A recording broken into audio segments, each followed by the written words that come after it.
Folks, so I know that you're all inspired by that awesome veggie garden of Christopher Gregg's, and now you just want to go mull and plant everything and grow everything and be able to eat copious amounts of your own veggies. You might even be thinking of turning into a vegetarian, but personally I'm going to pass on that one.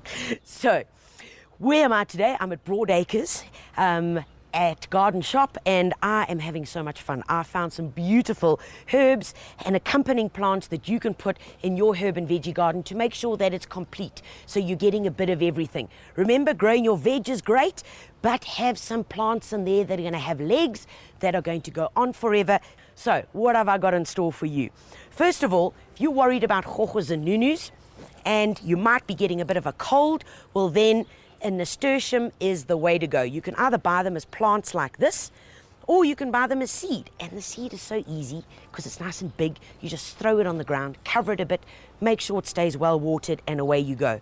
Remember, Nasturtium leaves can be eaten. The flowers can be eaten. They're very high in vitamin C. So, and they don't taste that bad either. If you're battling with a sore throat, chomp one or two of these and they're great. And even stems are nice too. Also, they are great, what we call a trap plant. So a trap plant means that other hohos, the bad hohos that we don't want on our veggies or herbs, come to these. They love attracting aphids. And you know what? That means they're not going to be on your veggie plants. If you're worried about it, all you do is take a hose with a nice spray attachment, give them a spray, and off go the aphids, and it's quite okay to then eat your nasturtium. Other great plants with awesome attributes to go into your veggie garden are thyme plants. Folks, and I go on about this because there is such beautiful array of thyme plants available at your local garden centre. From this one that's called Silver Posy, that also has a lemony, lovely lemony fragrance that you can just pop in amongst your gravel pathways, maybe along your veggie garden or into the beds. It works fantastically. There's this thyme, which is a low ground cover, flat, that'll just cover. It can also work underfoot, so imagine when you're walking along this, you get that lovely thyme fragrance. Variegated oregano, not only you can use to cook with, but it looks hot as well. Plant it in and amongst, combined with your thymes. Remember, oregano is great to add to any meat dishes, any tomato dishes, of course, because that's what adds the zing and the extra flavor. Now, if you're going to attempt to grow tomatoes in your veggie garden this season, then very important to combine it with its best buddy, which is called basil. Remember, tomato and basil not only go well together when you're cooking, but if you plant them together, they help each other. It makes your tomatoes sweeter.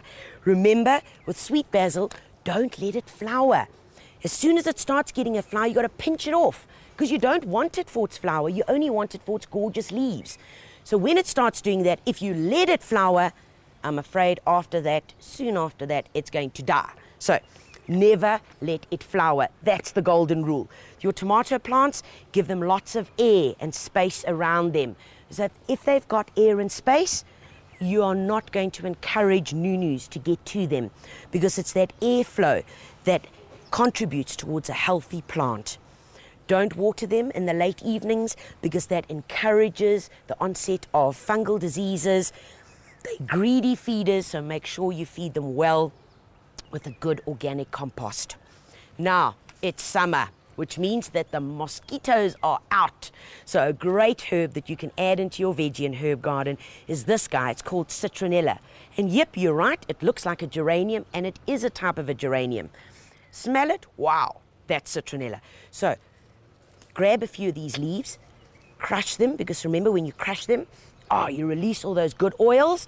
You can rub it on you. You can just lie it in a bowl in the patio area where you're spending time, and it'll make sure that those mozzies are blown away, and they rather go to your neighbor and attack them. So there you have it, some wonderful plants that you can put in and around your veggies. Enjoy them, and remember, it's all about being vegilicious.